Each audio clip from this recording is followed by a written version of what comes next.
Okay guys, सो आज हम यहाँ पे इनलाइन फंक्शन क्या होता है, इनलाइन फंक्शन के बारे में यहाँ पे पढ़ने वाले हैं। सो इनलाइन फंक्शन से पहले मैंने आपसे कंसेप्ट पूछा कि एक्चुअली व्हाट इज़ फंक्शन। तो फंक्शन का मतलब आप लोगों ने बताया कि फंक्शन का मतलब होता है it is a block of statements which perform a particular task. एक स्पेसिफिक टाइप्स का टास्क परफॉर्म करने के लिए कुछ स्टेटमेंट्स हम एक साथ लिखते हैं और उनको जनरली यहाँ पे फंक्शन कहा जाता है। अब एक अलग ही कंसेप्ट हम पढ़ने वाले हैं, दैट इज़ इनलाइन फंक्शन। अब इनलाइन फंक्शन को जानने के पहले मैं आपको एक सिंपल एग्जांपल बताता हूँ कि एक्चुअली इनलाइन फंक्शन क्यों और कब वहाँ पे इम्प्लीमेंट करना चाहिए, और अगर हमने फंक्शन को नॉर्मल लिखा और अगर इनलाइन डिक्लेयर किया तो दोनों में क्या फ़र्क है, ये भी हम यहाँ पे जनरली आज देखने वाले हैं। सो सिंपल एक फंक्शन का प्रोग्राम मैं आपको बताता है। It's a very simple program, basic program of function, जिसमें सिर्फ एक ही फंक्शन हम वहाँ पे मेंशन करेंगे, हैश इंक्लूड आयोस्ट्रीम। उसके बाद हम यहाँ पे यूजिंग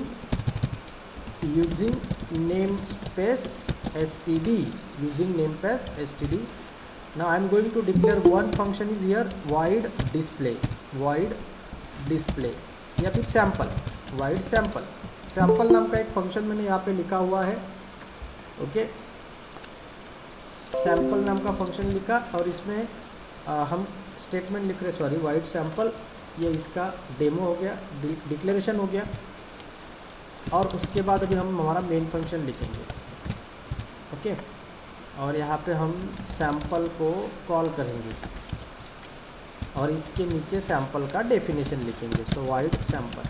तो कभी भी जब हम फंक्शन लिखते हैं तो फंक्शन के 3 कंपोनेंट्स यहाँ पे ज़रूरी इंपॉर्टेंट होते हैं, जिसमें ये होता है पहला आपका डिक्लेरेशन, फंक्शन डिक्लेरेशन। इसको ही हम जनरली कहते हैं prototype of the function, prototype of a function. याद आ रहा है कि भूल गए? Prototype of a function, this is calling of the function. तीन कंपोनेंट होते हैं जिसमें प्रोटोटाइप होता है पहला, दूसरा फंक्शन का कॉलिंग होता है, और this is a definition of function, definition of function. And each function, ये तीनों स्टेटमेंट उसमें आने ही चाहिए, तब फंक्शन कंप्लीट होता है। नाउ यहाँ पे सैम्पल में मैं लिखता हूँ C out /n hello sample, hello sample, एक स्टेटमेंट उसमें है। अब जब मैं ये फंक्शन को कॉल करता हूँ तो बेसिकली रूल्स क्या कहते हैं? रूल्स कहते हैं कि जब मैं इसको कॉल करूँगा तो जो हमारा कंपाइलर है, मतलब प्रोग्राम के जो कंट्रोल्स होते हैं, ये यहाँ से मतलब सबसे पहले स्टार्ट करेंगे प्रोग्राम, तो वो मेन फंक्शन में जाएगा। मेन फंक्शन में आने के बाद उसको पहला स्टेटमेंट मिलेगा सैम्पल। हम यहाँ पे एक स्टेटमेंट मेंशन कर देते हैं समझने के लिए थोड़ा सा, inside main, okay, like this. जब वो आएगा तो सबसे पहला मैसेज आएगा आपको इनसाइड मेन। उसके बाद हमने सैम्पल को कॉल किया। तो जनरली हम कॉल करते हैं तो ये जो सैम्पल फंक्शन है इसका एक ही कॉपी क्रिएट होता है। कितनी कॉपीज़ क्रिएट होती है कोई बताएगा मुझे? एक बार अगर आपने डिफाइन किया तो only one set is created of the function. मतलब मेमोरी के अंदर इस फंक्शन के कितने सेट बनेंगे रे? Tell me fast, how many sets are created? Only one, क्योंकि फंक्शन का यही रूल होता है कि आप एक बार लिख के उसको बार बार यूज़ कर सकते हो। तो इसका एक ही कॉपी क्रिएट होता है, मतलब पूरे प्रोग्राम के अंदर, पूरे कंप्यूटर मेमोरी के अंदर सैम्पल नाम का एक ही फंक्शन बनेगा जिसका एक ही कॉपी रहेगा। और जब हम उसको कॉल करेंगे, सपोज मैंने पहली बार कॉल किया, तो कंपाइलर यहाँ से उस पर्टिकुलर कॉपी पे जंप करेगा, जहाँ पे उस फंक्शन की डेफिनेशन आपने लिखी थी वहाँ पे जाएगा और उस फंक्शन का कोडिंग परफॉर्म करेगा। और कोडिंग परफॉर्म करने के बाद वापस अपनी जगह पे आता है। और मान लीजिए सपोज सेकंड टाइम मैंने अगेन फंक्शन कॉल किया sample, again second time call किया, अगेन थर्ड टाइम कॉल किया, अगेन फोर्थ टाइम कॉल किया। So we can call the function number of times. ये पॉसिबल है, ये मैंने आपको बताया था कि हम एक बार फंक्शन लिख के उसको नंबर ऑफ टाइम कॉल कर सकते हैं, बराबर। बट इसमें भी सवाल ऐसा है कि हर बार कंपाइलर क्या करेगा, फर्स्ट टाइम जब कॉल किया यहाँ पे आएगा, कोडिंग को एग्जीक्यूट करेगा, वापस चला जाएगा। सेकंड टाइम वापस सैम्पल को कॉल किया, वापस कंपाइलर यहाँ पे जंप करेगा, जंप करके ये कोडिंग को एग्जीक्यूट करेगा, वापस रिटर्न अपने पोजीशन पे आएगा। अगेन अगला स्टेटमेंट है, वहाँ पे उसको कॉल करेगा। अगेन कंपाइलर यहाँ से जंप करके यहाँ पे आएगा, इस कोडिंग को परफॉर्म करेगा, वापस अपने पोजीशन पे जाएगा। अगेन 4 टाइम जब मैंने सैंपल को कॉल किया तो अगेन कंपाइलर यहाँ से जंप करेगा, वापस यहाँ पे आएगा और उस कोडिंग को परफॉर्म करके वापस अपने पोजीशन पे जाएगा। तो जनरली क्या होता है कि हम जितनी बार फंक्शन को कॉल करेंगे, कंपाइलर उतनी बार उस फंक्शन को विजिट करेगा, उस फंक्शन को विजिट करके उसका कोडिंग एग्जीक्यूट करेगा। ये होता है जनरल रूल। ये कौन सा रूल है? General rule. ऐसे ही होता है, ओके। यही जनरली यही परफॉर्म किया जाता है। बट अब इसमें प्रॉब्लम क्या है, इसमें दिक्कत क्या है? अब दिक्कत यह है कि कोई कोई फंक्शन आपको फ्रिक्वेंटली कॉल करने पड़ते हैं।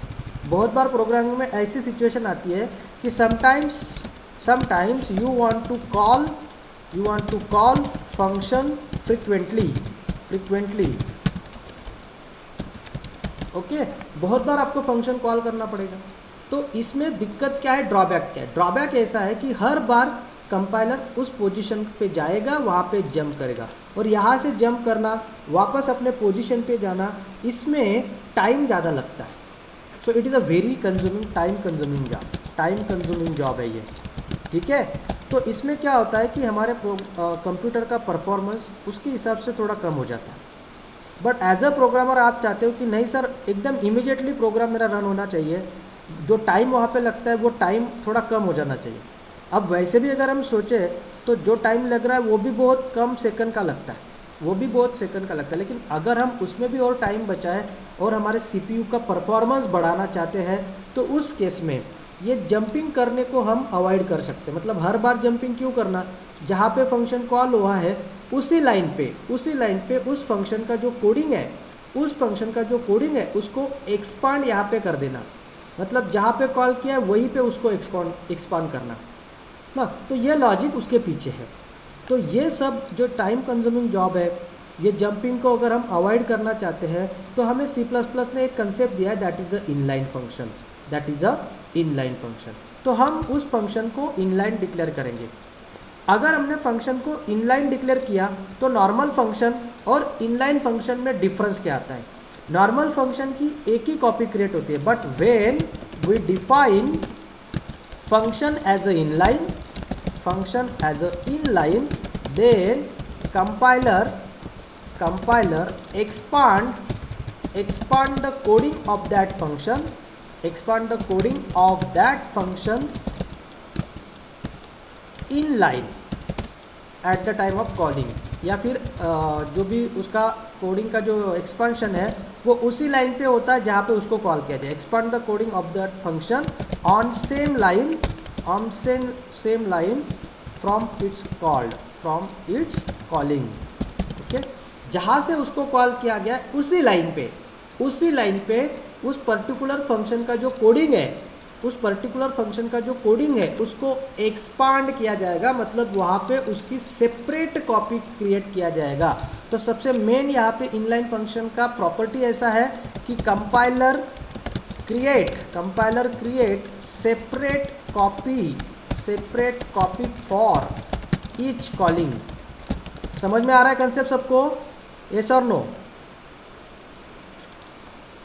Yes sir. हाँ। सो कंपाइलर क्या करेगा? सेपरेट कॉपी क्रिएट करेगा उस फंक्शन की हर एक कॉलिंग के लिए। स्टेटमेंट देखो, compiler create a separate copy for each calling, मतलब हर कॉलिंग के लिए सेपरेट कॉपी बनेगा। मतलब इन शॉर्ट अगर हम देखें यहाँ पे तो ये जो फंक्शन यहाँ पे आपको डिफाइन तो एक टाइम करना ही पड़ेगा, बट इसका डेफिनेशन जो है इसको एज इट इज़ कॉपी हर लाइन पे किया जाएगा। यहाँ पे इसका जो कोडिंग है, अब इसका क्या कोडिंग है? cout/n हेलो सैम्पल, ये इसका कोडिंग है। तो ये हर लाइन पे इसका जो कोडिंग है ना उसको एक्सपांड किया जाएगा इन लाइन, इसीलिए उसको इनलाइन फंक्शन कहते हैं। तो हर कॉलिंग के लिए कोडिंग इस तरीके से वहाँ पे एक्सपांड किया जाएगा।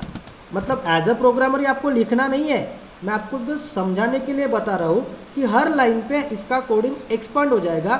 दैट्स मीन कंपाइलर को वहाँ पे जंपिंग करने की ज़रूरत है नहीं।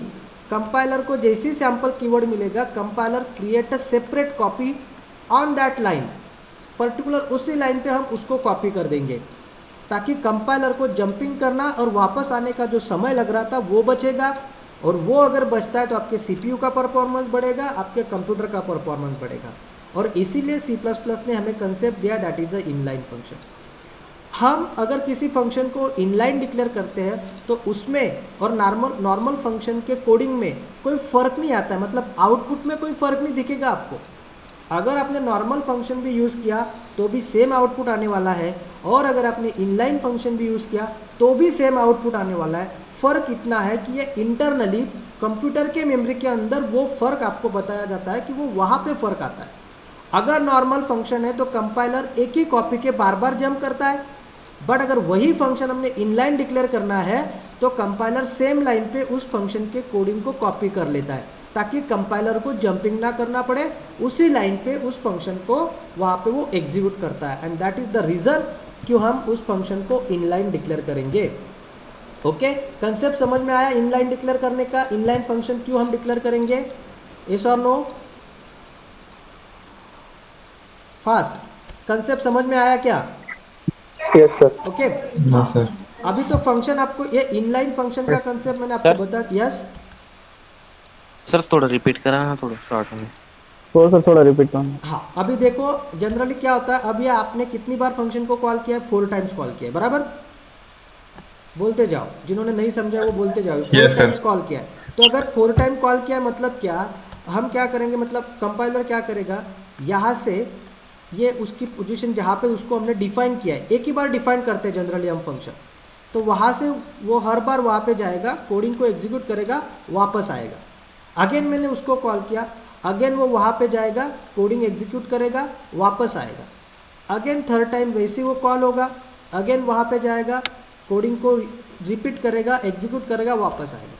तो हर बार कंपाइलर उस पोजीशन पे जा रहा है, उसमें उसका समय जाता है, परफॉर्मेंस लो हो जाता है कंप्यूटर का। बट अगर हमने उस फंक्शन को इनलाइन डिक्लेयर कर दिया, तो अगर हमने फंक्शन को इनलाइन डिक्लेयर किया है ना, तो कंपाइलर जंपिंग नहीं करेगा। कंपाइलर क्या करेगा, ये जो कोडिंग है ना, इसी को उस लाइन में एक्सपांड कर देगा, ताकि कंपाइलर उसी लाइन पे उसको एग्जीक्यूट कर सके, लाइक दिस। सेम लाइन पे वो कोडिंग इंटरनली, हाँ, आपको प्रोग्राम में लिखने की ज़रूरत नहीं है, वो इंटरनली बराबर ये जो कोडिंग है उसका हर एक कॉपी यहाँ पे हर कॉलिंग के लिए, मतलब पहली कॉलिंग के लिए पहला स्टेटमेंट, दूसरे के लिए दूसरा, ऐसा हर स्टेटमेंट के लिए, हर कॉलिंग के लिए वो वहाँ पे सेपरेट कॉपी क्रिएट करता है हर कॉलिंग के लिए। And that is a inline function. Clear हो गया कंसेप्ट? Yes sir. ओके, अब इनलाइन डिक्लेयर करना है तो कैसे करना है, फंक्शन को कंपाइलर को बताना पड़ेगा ना कि ये इनलाइन है कि नहीं है। तो इनलाइन डिक्लेयर करने के लिए शुरू में जब आप डिक्लेरेशन करते हो उस फंक्शन का, उसके आगे सिर्फ आपको एक वर्ड ऐड करना है, दैट इज़ अ इनलाइन। हो गया, बस इतना ही है। इसीलिए मैंने बोला आपको कि नॉर्मल फंक्शन और आपका जो इनलाइन फंक्शन है उनके आउटपुट में कोई भी फ़र्क नहीं आता है, सिर्फ इंटरनली फ़र्क है कॉलिंग के टाइम जितनी कॉपीज़ क्रिएट करती है। अब एक सबसे मेन एडवांटेज, एक फ़र्क मैं आपको बताता हूँ। अगर फंक्शन नॉर्मल है, जनरल फंक्शन है, तो उसकी एक ही कॉपी क्रिएट होती है, और अगर फंक्शन इनलाइन है तो उसकी कितनी कॉपी क्रिएट होंगी, जितनी बार उसको कॉल करेंगे उतनी कॉपी क्रिएट होंगी। ये मेन डिफरेंस याद रखो आप। ओके, नॉर्मल फंक्शन अगर है, सो नॉर्मल फंक्शन होगा तो उसकी एक ही कॉपी क्रिएट होती है, बराबर है ना, only one copy is created. But अगर हमने इनलाइन फंक्शन डिक्लेयर किया तो इनलाइन फंक्शन में क्या होगा, separate copy created for each calling, her calling के लिए सेपरेट कॉपी क्रिएट होगी। मतलब अगर मैंने फंक्शन को 10 टाइम्स कॉल किया तो कितनी कॉपी क्रिएट होंगी, बोलो? 10 कॉपीज। Yes, 10 copies. जितनी बार कॉल करेंगे उतनी उसकी कॉपीज क्रिएट होंगी मेमोरी के अंदर, है ना। This is a called as inline function, उसको इनलाइन फंक्शन कहते हैं। तो ये इनलाइन फंक्शन किस तरीके से डिक्लेयर करना है, तो जस्ट पुट इनलाइन वर्ड, सिर्फ एक ही वर्ड आपको पुट करना है। और कहाँ पे करना है, डिक्लेरेशन करते टाइम, क्योंकि डिक्लेरेशन करते टाइम ही उसको हमें बताना है कंपाइलर कि that is a inline function. अब मैं पहले इनलाइन हटा के आपको आउटपुट बताता हूँ, आउटपुट में कोई डिफरेंस नहीं आएगा। इनलाइन हटा के मैं आपको आउटपुट बता देता हूँ।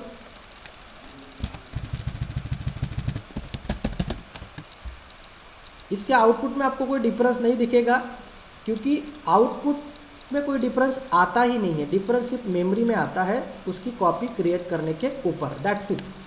बाकी उसका कुछ ऐसा अलग यूज़ नहीं है। सी दिस, पहले इनसाइड मेन आया और 4 टाइम सैम्पल कॉल किया तो 4 टाइम सैम्पल का मैसेज आया।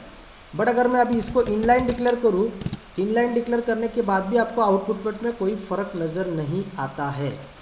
सी दिस, तो आउटपुट से हम आइडेंटिफाई नहीं कर सकते कि whether the function is inline और नॉट। यहाँ पे सिर्फ आपको इनलाइन कीवर्ड पुट करना है। जैसे ये इनलाइन होगा, कंपाइलर यहाँ पे हर कॉलिंग पे उसकी सेपरेट कॉपी क्रिएट करते जाएगा। बस इतना ही आपको उसके लिए याद रखना है, ध्यान में रखना है। अगर नॉर्मल फंक्शन है तो ओनली 1 कॉपी, और अगर इनलाइन फंक्शन है तो separate copy for her calling के लिए वहाँ पे सेपरेट कॉपी क्रिएट किया जाएगा। So that's it from the inline function.